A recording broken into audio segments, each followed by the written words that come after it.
I'm Gary, and this is episode 88 of EV Musings, a podcast about renewables, electric vehicles, and things that are interesting to electric vehicle owners. On the show today, we'll be talking with Melanie Shufflebotham from Zap-Map about her company, products it makes, and where she sees EVs and renewables heading. Before we start, I wanted to remind you that at the end of this season, we have a roundtable episode where we invite various people on to talk different EV and renewable topics. Who would you like to see on there? What topics would you like to see included? Let me know by emailing evmusings@gmail.com. Thank you. Our main topic of discussion today is Zap-Map. We're joined today by Melanie Shufflebotham, COO of Zap-Map, who'll be talking to us about her company and their products. For those of you who are unfamiliar, Zap-Map is best known as being one of the best apps on the markets for locating EV charging points. But it's much more than that. In fact, the origin story is quite interesting. Yeah, well, I met up with my business partner, Ben Lane, back in 2010, a long time ago, and I joined him on a website he'd created, nextgreencar.com, which is a car buyer's guide to low-emission cars, and we worked on that together. He very much providing all the knowledge and the expertise, and I was more about getting the brand and commercializing the product. And that was about looking at all different car technologies and helping car buyers understand the end-to-end environmental impact of different vehicles. So that's electric vehicles, plug-in hybrids, petrol, diesel, CNG, LPG, the whole gamut. And it became clear to us pretty quickly that electric was going to be the winner and it was the best technology out there. So at around 2011, 2012, we decided that EV drivers would need to be able to find public charging points. So we thought this would be a great bit of content on Next Green Car. So we got a spreadsheet, added all the public charge points we could find information about, and created a simple Google map that we put on Next Green Car.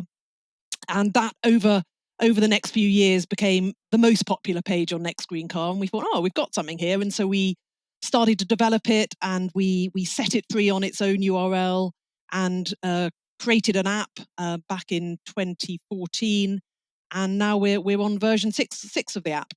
So we've moved on from then, and we also decided that it wasn't just about the app for the EV drivers. It was also about really trying to provide some content around that to help people who are thinking about getting an electric car but had no idea about charging. So really trying to answer sort of common questions. So that's what the website does, which surrounds Zap-Map, the app, which is for EV drivers when they're out and about.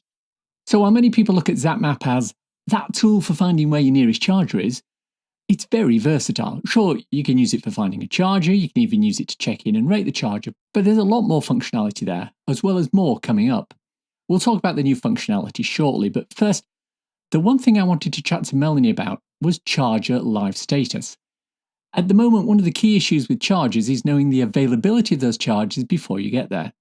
If you're heading to a remote charger with one unit behind a pub in the middle of some abandoned area of Devon, you really need to know it's working. Zap-Map provides real-time updates for a large number of the chargers that it covers, and you can be confident that the charger's working and or not occupied if Zap-Map tells you. However, there are a number of charge point operators, Podpoint and Ecotricity are examples, who've elected not to provide this live data to Zap-Map, or indeed any app provider, preferring instead to direct users to their own app or website. I asked Melanie if this was a technical issue or a political issue.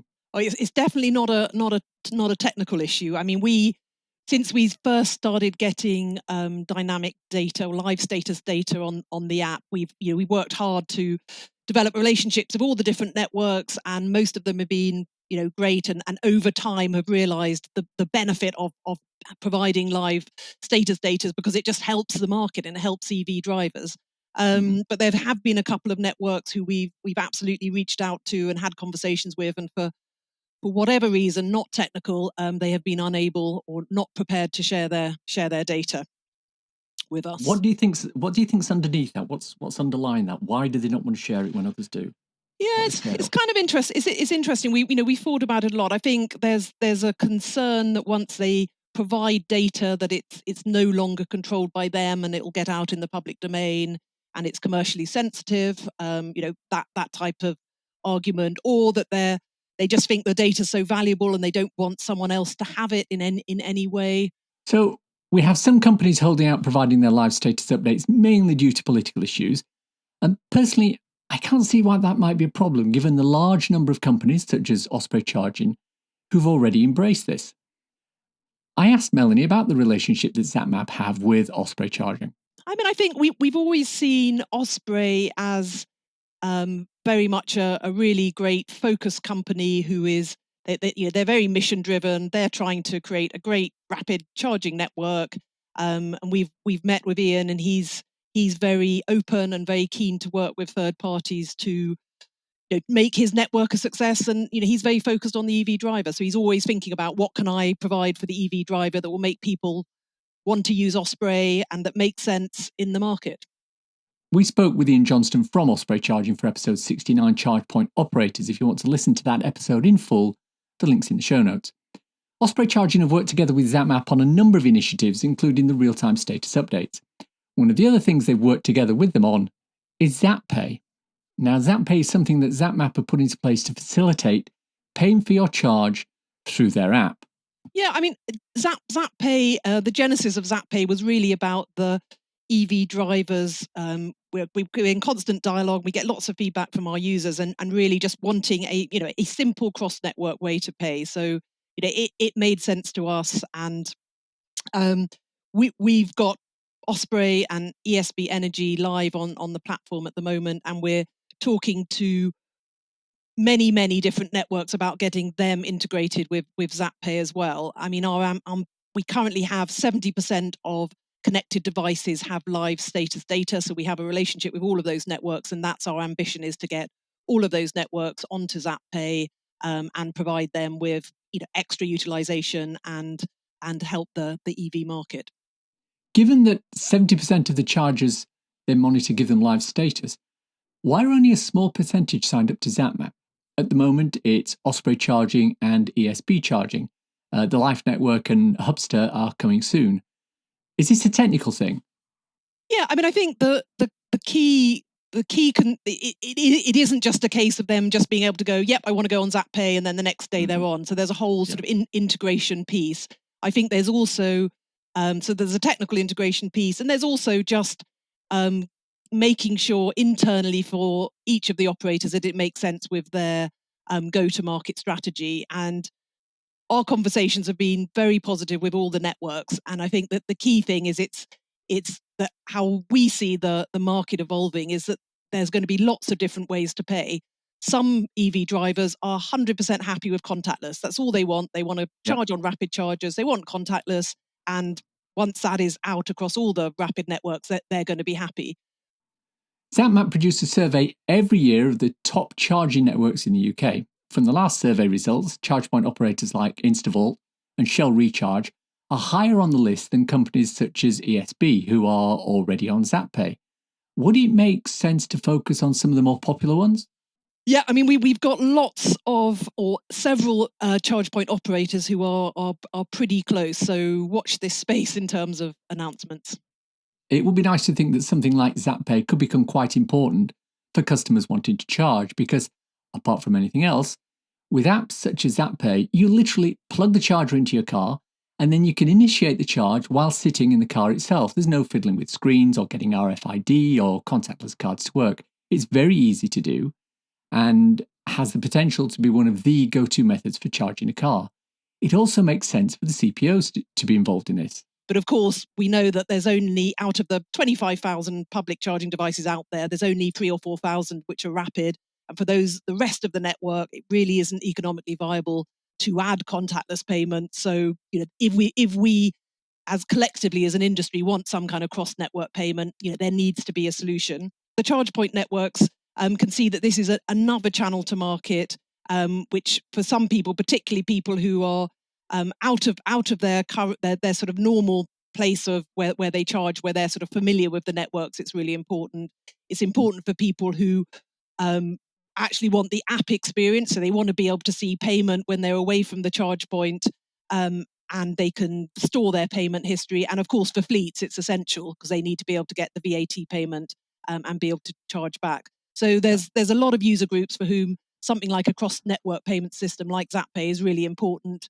And I think the networks are increasingly realizing that it isn't a threat to their business model, but rather it's just an additional channel to get to EV drivers. You may have read that Zap-Map have recently announced a link up with Just Park. What's that about? We also think that community charging is going to start to become important, which is why we've done a partnership with Just Park, where we're going to be adding Just Park's driveway charge points onto our Zap Home network and also enable booking from within Zap-Map, because at the moment Zap Home is very much a driver to driver, peer to peer. People agree whether they want to charge or not, but this booking system will enable that to be able to be much more sophisticated. So this is a way of using your own home charger and getting paid for using it? Yeah, that's the idea. Yes, the idea is that we're going to be using the facilities from Just Park that they already have available in terms of booking, and drivers, that the homeowners will be able to set their price for parking and charging, and that will be facilitated via the Zap-Map app. It won't be the same as Zap Pay. That might be a future iteration, but it will enable payment. Zap Pay are mostly owned by a company called Good Energy. They recently invested more money into the company. How much? Around £1 million. And was that earmarked for specific projects? Well, I think, in all investments, there's always a business plan and a set of priorities and products that are going to be rolled out. So we've been working with Good Energy for the last couple of years. So we know them well, and we've together created a business plan and targets for what we're going to be delivering over the next year or so. Anything else on the horizon for Zap-Map? This week, we also launched Zap Flash, which is a tariff in partnership with Good Energy, which is great. It's a time of use tariff, which gives you 4 hours of free charging or free electricity. And the idea is it coincides, in the summer, it coincides with a period of high sunshine, and in the winter, it coincides with a period of high wind.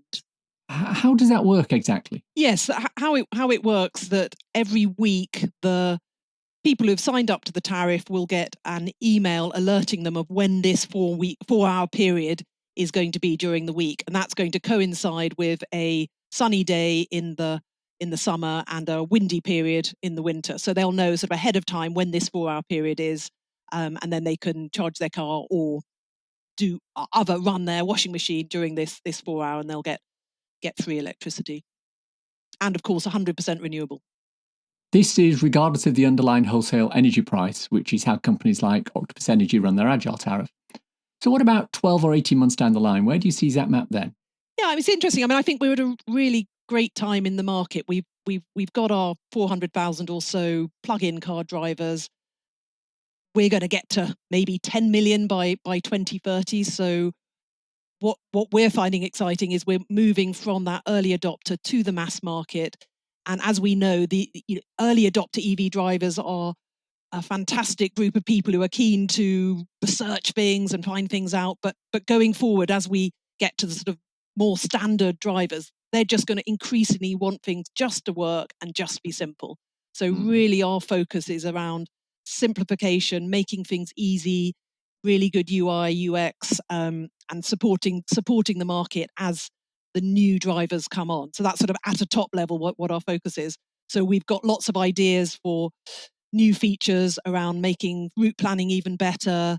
Most of our focus to date has been on the consumer, but the fleet market is really growing. There's loads of vans coming onto the market. Increasingly, fleets are being encouraged to shift over to electric, and they have some very specific needs. So we are going to be also in parallel developing Zap-Map to support fleets.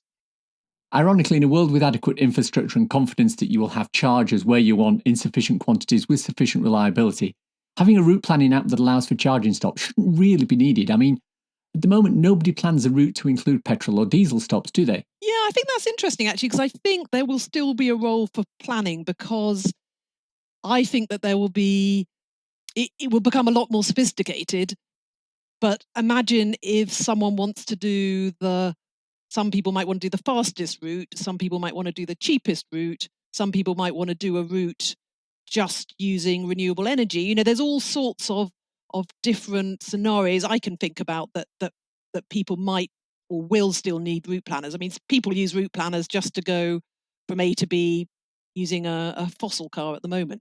In last week's episode, we talked with Jill Noel from EV England. They survey people about charging and their attitudes to the 2030 fossil fuel vehicle sale ban. Given that Zap-Map are also putting out surveys, are they in discussion with EVA England? Yeah, I mean, I know Jill well, and we've had conversations with the EVA, and yes, I think it could be good to combine forces on surveys. I think Zap-Map's focus is sweet spot is all around EV charging, and in a way, there are quite a lot of organisations who think about the vehicle, whereas there's not that many people who are really focused on charging. So we see that is the fact that we are an independent voice. We cover the whole of the UK. We're not favouring any network, and we've got a really good user base. That our survey should be focused specifically on the charging. But of course, we ask some questions about the cars as well. And yes, we're open to working with others to get to do broader surveys as needed. Among some of the other things Zap-Map do, this time on the website rather than the app itself, is track the addition of new chargers. They have a very comprehensive page that breaks down chargers by type, CPO, location. I wonder where this information comes from. Is it all collated on spreadsheets somewhere? No, spreadsheets have all gone. No, that was back in 2012. No. Now we've got an amazing machine with. Yeah, now I've had to fade the audio down here because what Melanie's talking about now is she's going into a lot of very, very proprietary detail about how the Zap-Map app manages the interfaces into and out of the system. So rather than go in and actually remove this bit completely, I've decided I'm going to come in and just sort of talk about what she's talking about rather than giving the actual underlying detail, which is proprietary. So my question was basically, is this all done by spreadsheets? And the answer is no, it's not done by spreadsheets. It's a fully automated system, which in the big scheme of things nowadays with something like Zap-Map, you'd expect it all to be completely automated, and indeed it is. So all you really need to understand from what Melanie is saying is that behind the scenes there's a great deal of processing taking place. It's all technical magic, and at the end of the day, whilst there may be some manual processing, it's not all done on spreadsheets. And so we have to manually add it. Not ideal, but that's okay. And then in other cases, we also have a way for our users, so when they're out and about and they see a charge point that's not on Zap-Map, they'll add it either via the website or via the desktop, and that all goes into the central system. The data assistant looks at it and works out whether we should add it or not. Often people tell us about charge points from one of our live data partners before it's actually been commissioned. So we have to say, well, actually, brilliant, well done for spotting it, but we're not actually going to add it until they tell us about it because it's not ready to go yet. And that would explain why chargers which are installed but not yet commissioned don't appear on the app, even if they've been there for quite a while. The BP Pulse chargers at the Moto service area in Reading, for example, have been ready to go for several months now. But I believe a DNO issue is preventing them from going live, and that's why they're not on Zap-Map yet. But this linkage also has another side benefit. Users on Zap-Map are able to leave comments and provide ratings about each charger. Surely this would be useful for the CPO to know. Oh, I mean, we as part of sort of the data sharing agreement, we send them being the networks, back any comments, including a status update, so a successful charge plus the comment back to the network, and then they can integrate that into their customer service system and act on it as they wish. And that led me to think that Zap-Map must be able to extract downtime figures for chargers. Yeah, I mean, we get status data on individual charge points through two routes. One route is via the live data update direct from the networks, and then that is augmented by the user interactions as well. So we have sort of two ways, and obviously for the ones we don't have live status data, we're just relying on the users to provide the updates.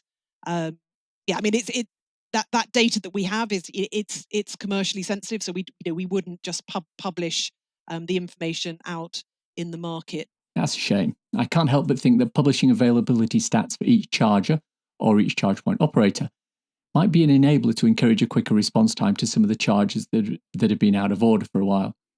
Oh well. Thanks to Melanie for her time. You'll be hearing from her again in a couple of weeks' time as Zap-Map announces something major that's currently embargoed. Yes, I know what it is. No, I'm not going to tell you, so don't ask. But it's worth the wait. It's time for a cool EV or renewable thing to share with your listeners. The Rugby Moto Services Station. We've often talked on this podcast about putting in new and updated chargers in volume to give people confidence in finding a working charger. GridServe have gone for this in a big way, and companies such as Instavolt, BP Pulse and Osprey Charging have put together charging hubs that allow you to do that. The issue with a lot of these, but not all of them, is that they're usually a little bit off the beaten track, especially for drivers who are mainly focused on motorway charging. Motorway driving. This week, however, saw the opening of a new motorway service station at Warwick. It's a couple of miles up the M6 from the M1 junction, and it's fantastic. I went up there with Rob Shaw, who's RS Thinks, and we shot some video for his channel, and there's a link in the description. And we spent a couple of hours up there looking at the chargers. There are 24 in total. 12 of them are operated by GridServe / the Electric Highway as part of the recent deal they did, and 12 of them are Tesla superchargers. There's a lot to like about them, and one or two things not to like. Firstly, they're all the Electric Highway ones are 350 kilowatt chargers. I plugged my Kia Soul in there, a car that's rated for 80 kilowatt maximum charging, but has never achieved anything higher than 51 kilowatts. Within 10 seconds of plugging in, at 30% state of charge, it was up to 70 kilowatt charging. It stayed up there until 83%, and when it dropped down to 45 kilowatts. Secondly, the chargers have both CHAdeMO and CCS connectors. However, only 6 of the 12 Electric Highway chargers have CHAdeMO. The remaining 6 are CCS only. The chargers are paired by the looks of things at the cabinets, which means that if all the chargers are being used, your charge speed might be nerfed slightly, but that's a small price to pay. On the topic of pricing, thirdly, all chargers are contactless, literally plug in, swipe your card and go. The price is 30 pence per kilowatt hour, which for 350 kilowatt charging is at the cheaper end of the market. I think only GridServe at 24 pence a kilowatt hour are cheaper. Fortunately, the chargers were on free vend for a couple of days as they check everything out and make sure it's all working. Fourthly, the chargers are located away from the main entrance to the building itself, so the chances of them being iced are quite minimal. There are a couple of things I didn't like. Despite the fact the services have been open for only 2 days, one of the CCS chargers was already offline and not working. Secondly, the chargers themselves are not covered. There's no canopy, and they're actually quite open to the elements because the service station itself is set higher than the motorway, and it was a little windy when we were there. Thirdly, there's no AC charging for older Zoe, the Renault Zoe cars. I can't help but think that perhaps adding a couple of 22 kilowatt AC units or posts close to where the charging was would probably mean something that would have gained a lot of goodwill for the Zoe owners, but never mind. Fourthly, parking is free for a maximum of 2 hours. After that, you'll be fined £80 for overstay. If you want to pay, however, it's £15 for the day. It's a little steep, I feel, so watch the clock when you're there, especially if you're going up there to do some filming. The facilities are good with both indoor and outdoor dining, plenty of food options, plenty of seating, and loads of parking. If this is a sign of things to come with EV charging at the motorways, there's going to be a lot of very happy EV drivers in the future. Well done, Electric Highway and Moto Services. And that's the show for today. Hope you enjoyed listening to it. If you want to contact me, I can be emailed at evmusings@gmail.com or on the EV Musings Twitter account, MusingsEV. If you want to support the podcast and newsletter, please consider contributing to becoming an EV Musings patron. The link is in the show notes. If you want a quick reference ebook to read on your Kindle, I wrote a little something called So You've Gone Electric. It's available on Amazon worldwide for the measly sum of 99p or equivalent, and it's a great little introduction to living with an electric car. Links for everything we've talked about in the podcast today are in the description. If you enjoyed this podcast, please subscribe. It's available on iTunes or wherever you get your podcasts. Please leave a review as it helps raise visibility and extend our reach in search engines. Thanks as always to my co-founder Simon. You know, he was going to try and be the first man to e-skate around the world, but he's undecided which actual record he's going to go for. Some people might want to do the fastest route. Some people might want to do the cheapest route. Thanks for listening. Bye.